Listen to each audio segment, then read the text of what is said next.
నమస్తే welcome to స్వతంత్ర నేను నిత్య శ్రీనివాస్ బులెటిన్ ముందుగా హెడ్లైన్స్ చూద్దాం. నేటి నుంచి జగనన్న ఆరోగ్య సురక్ష రెండో దశ మొదటగా గ్రామీణ ప్రాంతాల్లో నిర్వహణ.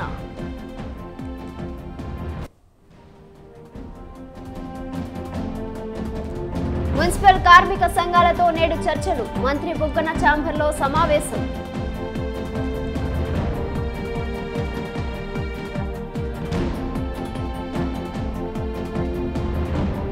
ఏపీకి షర్మిల రాకతో పరిస్థితి ఏంటి?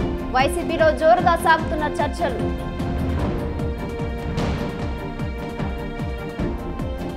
పార్టీ కోసం పనిచేసిన వారికి నామినేటెడ్ పదవులు కీలక వ్యాఖ్యలు చేసిన సీఎం రేవంత్.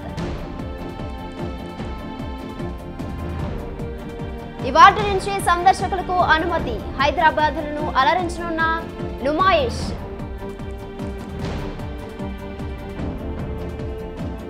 జైలుకు వెళ్లేందుకైనా సిద్ధంగా ఉండండి. ఢిల్లీ సీఎం కేజ్రీవాల్ సంచలన వ్యాఖ్యలు.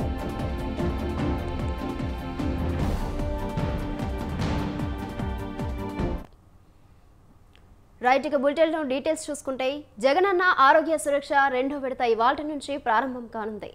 జగనన్న ఆరోగ్య సురక్షలో భాగంగా గ్రామీణ ప్రాంతాలలో నేటి నుంచి పట్టణ ప్రాంతాల్లో రేపటి వైద్య శిబిరాలు నిర్వహిస్తారు. వచ్చే 6 నెలల్లో 13,000కు పైగా ఆరోగ్య శిబిరాలు నిర్వహిస్తారు.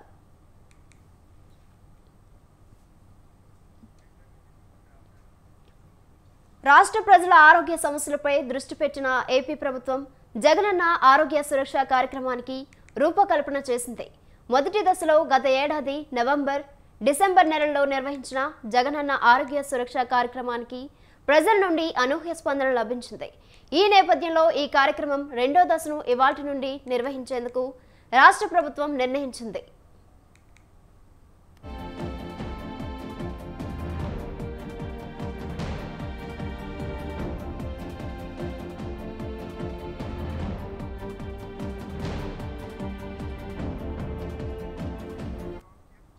తొలి దశలో నిర్వహించిన కార్యక్రమంలో 12,423 ఆరోగ్య శిబిరాలని నిర్వహించడం ద్వారా 1,64,982 మంది పేషెంట్లకు ఆరోగ్యశ్రీ నెట్వర్క్ ఆసుపత్రుల ద్వారా వైద్య సేవల్ని అందించారు.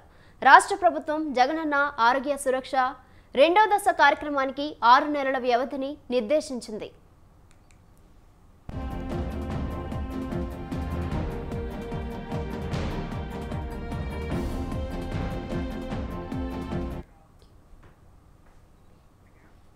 ప్రజాదీవన యాత్ర పేరిట అత్తిలి నేటి నుంచి పాదయాత్ర ప్రారంభిస్తానని మంత్రి కారుమూరి నాగేశ్వరరావు తెలిపారు. పాదయాత్ర ద్వారా తమ ప్రభుత్వం చేసిన మేలును ప్రజలకు వివరిస్తానన్నారు. స్థానికంగా ఏమైనా సమస్యలు ఉంటే పాదయాత్రలో పరిష్కరిస్తామని మంత్రి చెప్పారు. 2009లో తాను వేసిన రోడ్లే ఇప్పటికీ ఉన్నాయన్నారు.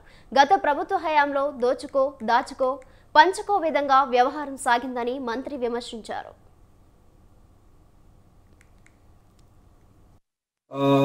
10వ తారీఖు వరకు నా ప్రోగ్రాం తిరుగుతాను. అంటే మధ్యలో 5 రోజుల్లో నాకు కంప్లీట్ అయిపోతుంది. అత్తిలి మండలంలో గ్రామాలు ఏదైతే నేను పాదయాత్ర చేసేది, ఇప్పుడు నేను గడప గడప చేయని గ్రామాలు, అలాగే 20వ వారానికి ర్యాలింగ్లోకి వచ్చి ర్యాలింగ్ ఆమ్లెట్లు ర్యాలింగ్ని తిరుగుకుంటా మళ్ళీ వేరే గ్రామాలకి ప్లాన్ చేస్తున్నాను. ఆ గ్రామాలకి నేను వెళ్తాను.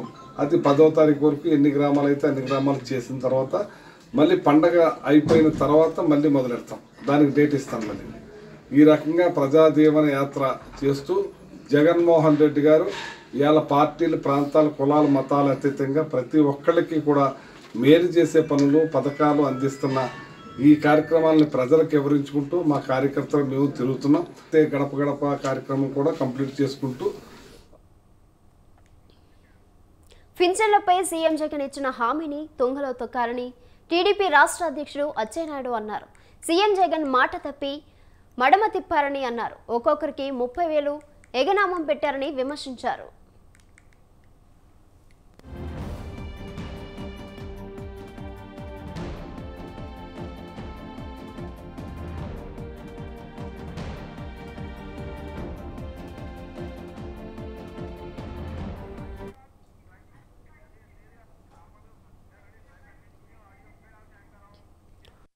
ఉన్న పింఛన్ను చంద్రబాబు 2,000 చేశారని గుర్తు చేశారు.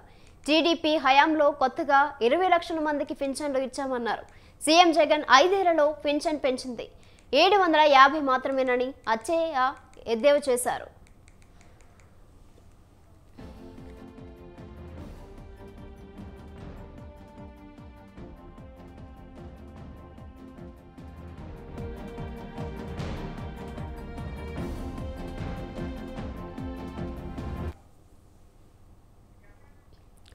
గుంటూరు వైసీపీ ఆఫీస్పై దాడి చేసిన వారిని వదిలేదలేదని మంత్రి అంబటి రాంబాబు అన్నారు. మంత్రి విడతల రజని ఆఫీస్పై టీడీపీ శ్రేణులు దాడిని మంత్రి ఖండించారు. చంద్రబాబు స్క్రిప్ట్ రాస్తే పవన్ సిబిఐ విచారణ అడుగుతున్నారని మండిపడ్డారు. అరాచక శక్తులకు ఏపీలో తావులేదన్నారు.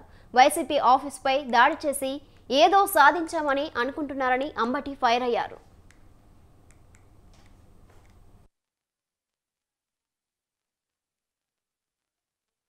బీసీ కులానికి చెందినటువంటి ఒక మహిళ ఆఫీసు మీద మీరు దాడి చేశారే, చట్టం ఊరుకుంటుందా? ఉక్కు పాదంతో అణిచివేస్తాను జాగ్రత్త అని మనవి చేస్తున్నా. అరాచక శక్తులకు ఈ రాష్ట్రంలో తావులేదని మనవి చేస్తున్నా.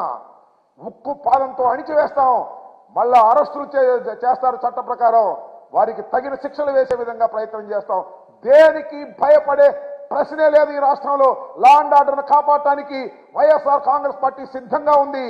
తప్పు చేస్తే చంద్రబాబు అయినా, లోకేష్ అయినా, పవన్ కళ్యాణ్ అయినా, నిన్న మొన్న రాళ్లేసిన వెధవలైనా వారిని అరాచకాలు చేసి వాళ్ళని అణిచిపారేస్తామని కూడా ఈ సందర్భంగా మనం చేస్తున్న ప్రభుత్వం ఉన్నదే. అందుకు అరాచకాలు సృష్టించడానికి ప్రయత్నం చేసిన వారు, విడుదల రజనీ గారి ఆఫీసు మీద దాడులు చేసిన వారిని వదిలిపెడతామని అనుకో. మాకు వాళ్ళ ఆఫీసు మీద దాడి చేసి ఇళ్ళ మీద దాడి చేస్తారు, మా ఇళ్ల మీద దాడి చేస్తారు. వచ్చి మేము అక్కడే ఉండేది చూస్తూ ఊరుకోవాలని మేమని అడుగుతా ఉన్నా. పవన్ కళ్యాణ్ గారు కానీ, చంద్రబాబు నాయుడు గారు కానీ కలిసింది మీరేదో 4 సీట్లలో పోటీ చేయడానికి కలవండి తప్ప అరాచకాన్ని సృష్టించడానికి మీరు కలిస్తే మాత్రం ప్రజలు దీన్ని సహించరనే వాస్తవాన్ని మీరు కాస్త గమనించాలని మనం చేస్తున్నాం. గుంటూరులో ఎన్టీఆర్ విగ్రహం ఉన్న ప్రాంతంలో మంత్రి విడతల రజని ఆఫీస్ పెట్టడంతో ఆంక్షలు విధించారని మాజీ మంత్రి నక్కా ఆనందబాబు అన్నారు. రజనీ ఆఫీస్పై 2 రాళ్లు పెడితే పోలీసులు, వైసీపీ నేతలు నానా యాగి చేశారని మండిపడ్డారు. రాత్రంతా వైసీపీ నేతలు అరాచకం సృష్టించారని నక్కా ఆరోపించారు. రోడ్లపై వెళ్లేవారిని అడ్డుకుని స్టేషన్లకు తరలించి తప్పుడు కేసులు పెట్టారని అన్నారు. వైసీపీలోని గ్రూపు తగాదాలతో వేరే వాళ్ళు రాళ్లు వేసుకున్నారని అనుమానం తమకు ఉందని నక్కా చెప్పారు.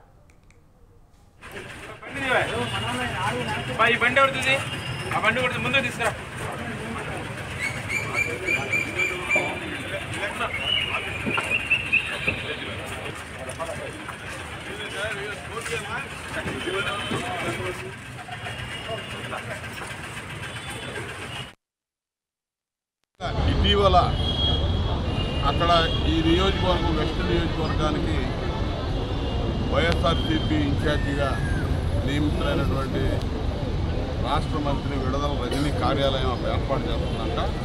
కాబట్టి ఎన్టీఆర్ విగ్రహం దగ్గరికి ఎవడు రాకూడదు అనే ఆంక్షలు పెట్టి విధించి పోలీసు వారు వారికి తోడు వైసీపీ కార్యకర్తలు ఆ కార్యకర్తల మీద శిక్షణారహితంగా ప్రవర్తించారు. అక్కడ గుంపులో ఏం జరిగిందో తెలియదు కానీ విడదల రజనీకి సంబంధించిన ఆఫీస్ మీద 2 రాళ్లు పడ్డాయి. అక్కడ నుంచి నానా యాగి చేస్తా ఉన్నారు. ఈరోజు అరెస్టులు చేసి దాదాపు 30 మందిని రాత్రి నుంచి ఇప్పటి వరకు పోలీస్ స్టేషన్లో నిర్బంధించి కోర్టులో ప్రవేశపెట్టడానికి హాస్పిటల్ తీసుకొచ్చారు. వాళ్ళందరూ కూడా తెలుగుదేశం పార్టీ కార్యకర్తలు కూడా కాదు. నూతనంగా ఇటీవల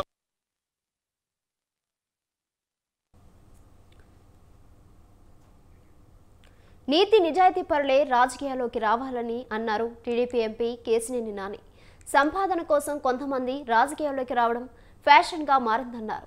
తాను దోచుకోను, ఇంకొకరిని దోచుకోనివ్వను అని అన్నారు. అందుకే తనపై అక్రమార్కులు వ్యతిరేక ప్రచారం చేస్తున్నారని చెప్పారు. విజయవాడలో అవినీతి, అక్రమార్కులను సహించేది లేదని చెప్పారు. విజయవాడ వెస్ట్ నుంచి తన కుటుంబ సభ్యులు ఎవరూ పోటీ చేయలేరని కేశినేని నాని స్పష్టం చేశారు. నిజాయితీ కలిగినటువంటి వ్యక్తులు రాజకీయాల్లో ఉండాలని నా కోరిక. ఎందుకంటే చాలా మంది చూస్తున్నాం ప్రజాసేవలోకి వస్తూ ఉంటారు. ఎందుకు వస్తాం? ఎజెండా ఏంటంటే మేము ఒక ఇంత పెట్టాం, మేము దానికి 100 రెట్లు ఎక్కువ సంపాదించుకోవడానికి అన్నట్టు ఉంటాను. లేదంటే కొంతమంది కులం పేరు చెప్పో, మతం పేరు చెప్పో, బ్లాక్ మెయిల్ చేసో డబ్బులు సంపాదిస్తున్న ఎజెండాగా రాజకీయాల్లోకి వస్తాం. ఈ మధ్యకాలంలో ఎక్కువైపోయింది, ఫ్యాషన్ అయిపోయింది. రాజకీయం అంటే, ప్రజాసేవ అంటే చాలా త్యాగం కావాలి. అంత త్యాగం ఉన్నోళ్లే రాజకీయంలో రావాలి. అలాగే ఈ 10 ఏళ్ళు నా ఈ అధికారాన్ని ఏదైతే ఎంపీగా ఉన్నానో ఎయిర్పోర్ట్ ప్రోటోకాల్ తప్ప నా కుటుంబం దేనికి వాడుకోవాలి.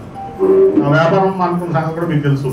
నా కుటుంబ సభ్యులు ఎవరూ కూడా విజయవాడ వెస్ట్ నుంచి పోటీ చేయరు. అది బీసీలు కానీ మైనార్టీ సీట్లు కానీ అది మా కుటుంబ సభ్యులు ఎవరు ఇక్కడ రారు, పోటీ చేయరు. మేము రాజకీయం చేసేది ప్రజాసేవ కోసం, ఈ ప్రాంతం కోసం తప్ప ఏదో వెస్ట్ నేర్చుకుందామనో, ఈస్ట్ నేర్చుకుందామనో, సెంట్రల్ నేర్చుకుందామనో ఏదో సామ్రాజ్యం కాదు.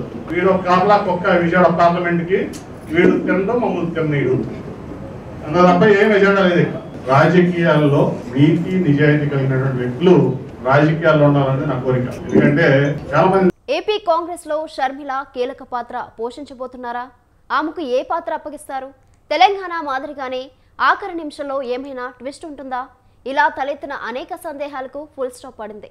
కాంగ్రెస్ లో షర్మిల రాకను కన్ఫర్మ్ చేశారు AP PCC chief Gidugu Rudraraju. మరోవైపు తెలంగాణ నేతలు సైతం షర్మిలకు బాసటగా నిలుస్తున్నారు.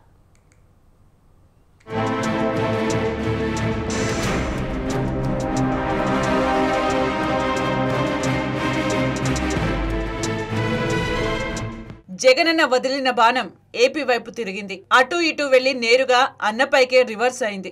అవును, నిన్న మొన్నటి వరకు షర్మిల కాంగ్రెస్ పార్టీలో చేరి ఏపీలో కీలక పాత్ర పోషిస్తారంటూ పెద్ద ఎత్తున ప్రచారం జరిగింది.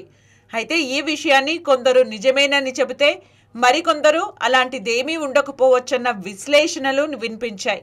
కానీ చివరకు షర్మిల ఏపీ రాక ఖరారైంది.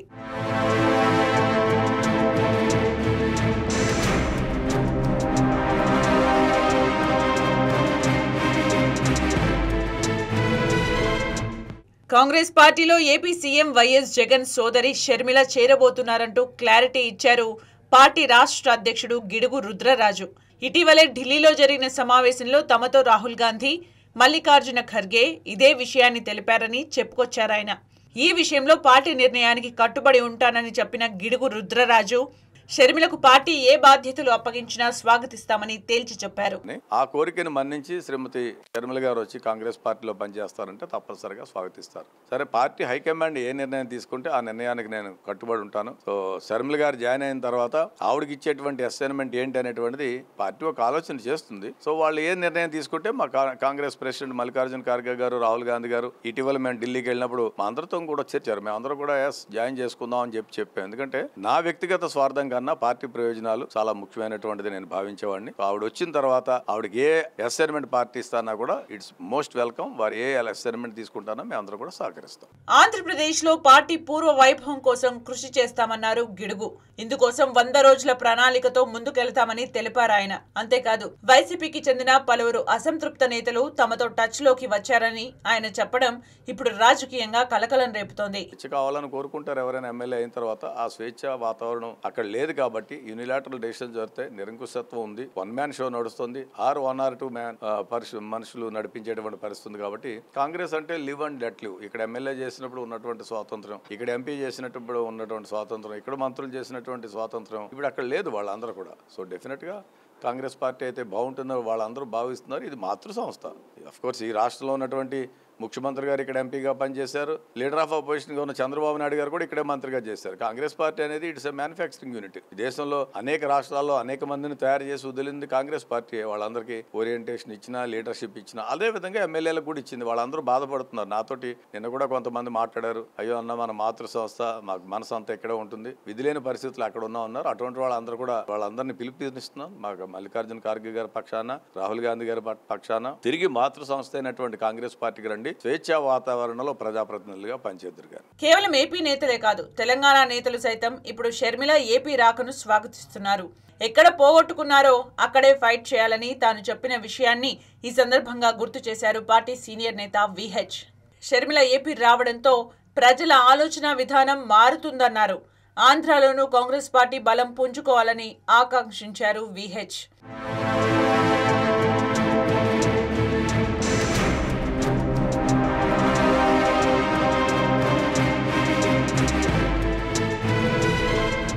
తెలంగాణ కాంగ్రెస్ నేతల కామెంట్ల సంగతి కాస్త పక్కన పెడితే రుద్రరాజు వ్యాఖ్యలే ఇప్పుడు రాజకీయంగా ఏపీలో కాకరేపుతున్నాయి.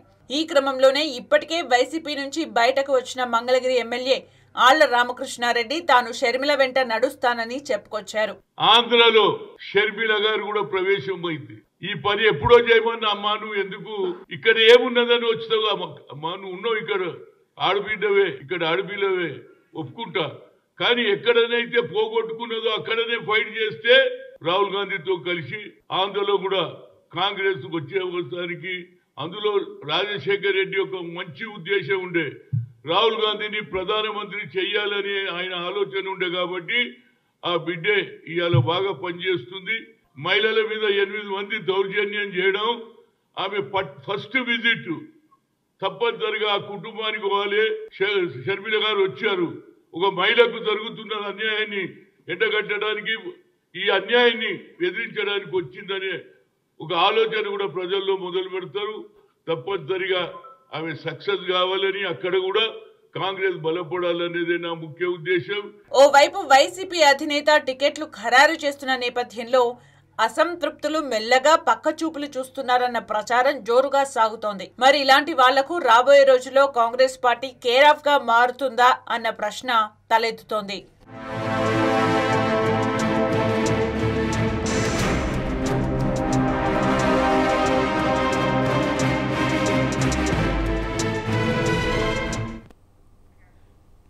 ఆ నియోజకవర్గం టికెట్ కేటాయింపులో సిట్టింగ్ ఎమ్మెల్యే ప్రతిపాదించిన అభ్యర్థికి పార్టీ అధిష్టానం తలొక్కి టికెట్ కేటాయిస్తుందా, లేక పార్టీ అధిష్టానం జరిపిన సర్వేల ప్రకారం ఎంపిక చేసిన ఓ మహిళా అభ్యర్థికి పార్టీ అధిష్టానం టికెట్ కేటాయిస్తుందన్న చర్చ జోరుగా సాగుతుంది.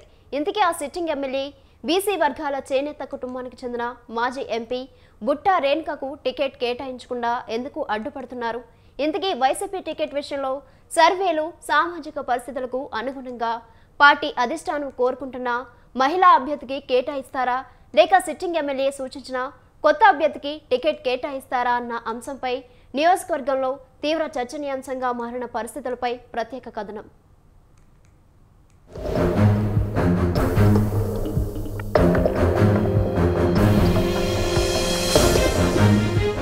కర్నూలు జిల్లా ఎమ్మిగనూరు నియోజకవర్గం వైసీపీ టికెట్ ఇప్పుడు హాట్ టాపిక్ గా మారింది.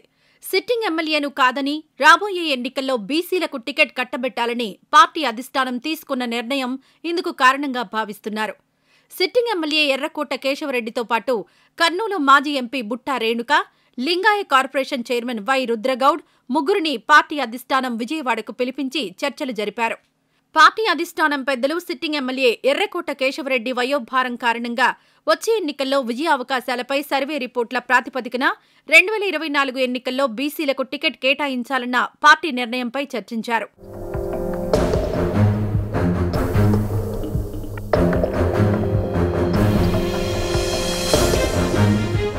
బీసీ వర్గాల్లో చేనేత వర్గానికి చెందిన వారికి టికెట్ ఇవ్వాలనే ప్రతిపాదనను అధిష్టానం పక్కన పెట్టడాన్ని ఎమ్మెల్యే వర్గీయులు వ్యతిరేకిస్తున్నారు. ఈ పరిస్థితుల్లో టికెట్ తనకు కేటాయించకపోతే తాను సూచించిన బీసీ వర్గానికి చెందిన మాచాని వెంకటేష్ కు టికెట్ ఇవ్వాలని పార్టీ అధిష్టానం దృష్టికి తీసుకువెళ్లారు. మాచాని వెంకటేష్ కు టికెట్ కేటాయిస్తే ఎన్నికల్లో సహకరించి విజయం కోసం పనిచేస్తామని చెప్పినట్టు సమాచారం.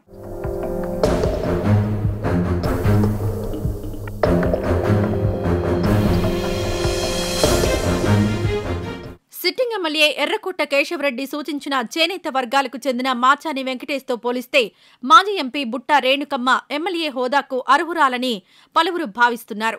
ఆర్థికంగా కర్నూలు మాజీ ఎంపీ బుట్టా రేణుకతో పోలిస్తే మాచాని వెంకటేష్ది ఆమె స్థాయికి తల తూగడని ఆ పార్టీ కార్యకర్తల్లో చర్చ జరుగుతోంది. గతంలో ఎంపీ హోదాలో పనిచేసిన సమయంలో ఎమ్మిగనూరు నియోజకవర్గం పరిధిలో నందవరం మండల కేంద్రాన్ని దత్తత తీసుకుని ఎన్నో అభివృద్ధి పనులను చేపట్టింది. మరికొన్ని పనులకు కొందరు రాజకీయ నేతలు అడ్డు తగలడంతో కోట్ల రూపాయల విలువైన పనులు నిరుపయోగంగా మారాయి.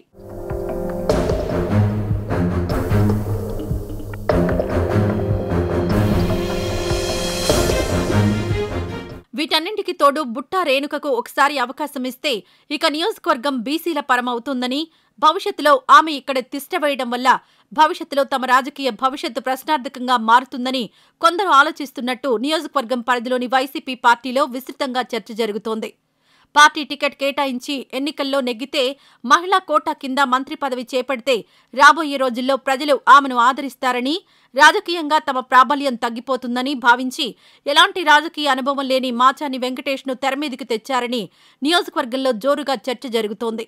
ఇంతకీ టికెట్ విషయంలో సిట్టింగ్ ఎమ్మెల్యే ఎర్రకోట కేశవరెడ్డిది పైచేయి అవుతుందా లేక పార్టీ అధిష్టానం నిర్ణయం ఫైనల్ అవుతుందా అనేది తేలాలంటే మరో 2 రోజులు వేచి చూడాల్సిందే.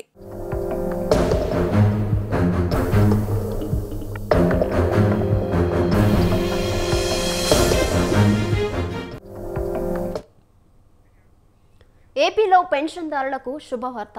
మాట తప్పం మడమ తిప్పం అని ఏపీ సీఎం జగన్ మరోసారి నిరూపించారు. కొత్త సంవత్సరంలో సంక్రాంతికి ముందే పెన్షన్ పండుగ వచ్చేసింది. ఈ సర్కార్ నెలావారీ పెన్షన్ను 3,000కు పెంచి అందిస్తున్నది. ప్రతి ఏటా పెన్షన్ను క్రమంగా 3,000కు పెంచుకుంటూ పోతున్నామని ఇచ్చిన హామీని అమలు చేశారు. వైఎస్ జగన్ ఈ నెల నుంచి పెంచిన పెన్షన్ అమలుకు రాష్ట్ర ప్రభుత్వం అక్షరాల 1968 కోట్ల రూపాయలు ఖర్చు చేస్తోంది.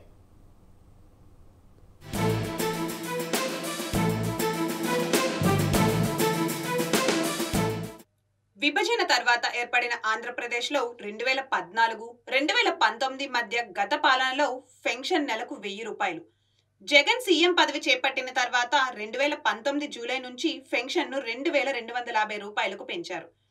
అదే 2022 జనవరి నుంచి 2,500కు పెన్షన్ను పెంచారు. 2023 జనవరిలో 2,750 రూపాయలకు పెన్షన్ పెరిగింది. ఇక ఈ ఏడాది జనవరి నుంచి 3,000 రూపాయలు అందుకుంటున్నారు పెన్షన్దారులు.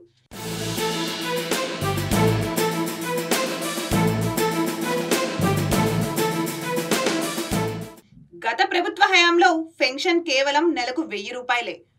ఎన్నికలకు 6 నెలల ముందు వరకు 39 లక్షల మందికి సగటున ఆ ప్రభుత్వం ఖర్చు చేసిన మొత్తం నెలకు 400 కోట్ల రూపాయలు మాత్రమే.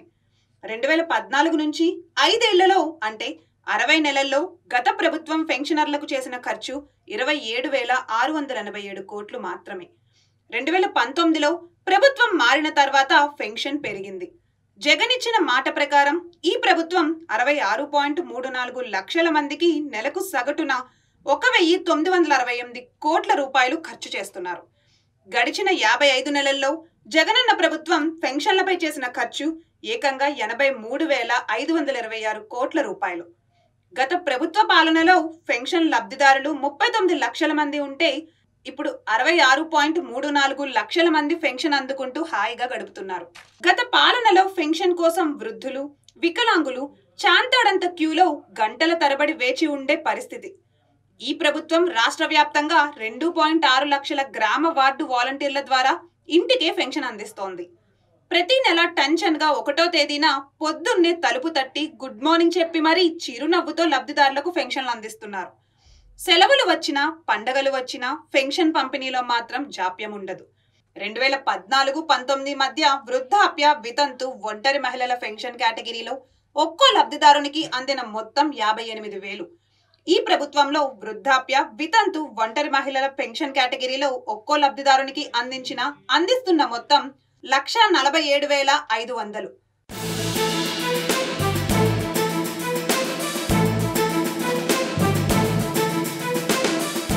పెన్షన్ 3,000 రూపాయలకు పెరగడంతో లబ్ధిదారులందరూ ఖుష్. మున్ముందు కూడా ఈ పెన్షన్ ఇలాగే అందే అవకాశం ఉంది.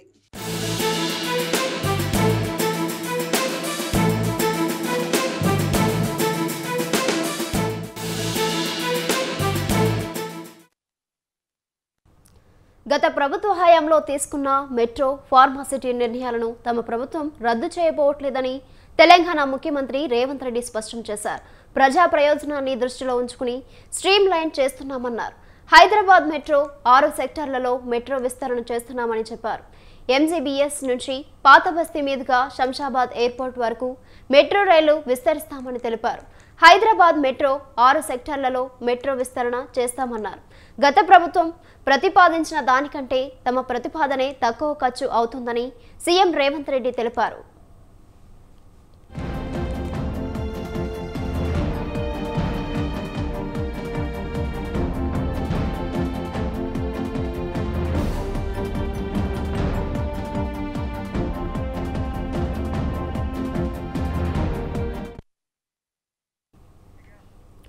మాజీ మంత్రి హరీష్ రావు మీద కాంగ్రెస్ సీనియర్ నేత వి హనుమంతరావు తీవ్రంగా ఫైర్ అయ్యారు. 10 ఏళ్లు అధికారంలో ఉండి ఏం చేశావు అని ప్రశ్నించారు. 10 ఏళ్లలో ఇచ్చిన హామీలు ఏం పూర్తి చేశారని నిలదీశారు. కాంగ్రెస్ అధికారంలోకి వచ్చే నెల రోజుల్లోనే ఇచ్చిన మాట ప్రకారం అమలు చేస్తామని చెప్పారు. సోనియా గాంధీ ఇచ్చిన హామీలు అమలు చేసి తీరుతామన్నారు. 6 గ్యారంటీలు అమలుకు సీఎం రేవంత్ కృషి చేస్తున్నారని తెలిపారు. హరీష్ రావు ఎన్ని చెప్పినా ఆయన తొందరపడుతున్నాడు రా బాబు. మీరు ఇన్ని రోజులు చెప్పిండ్రు, మీరు ఏమేమి చెప్పిండ్రు?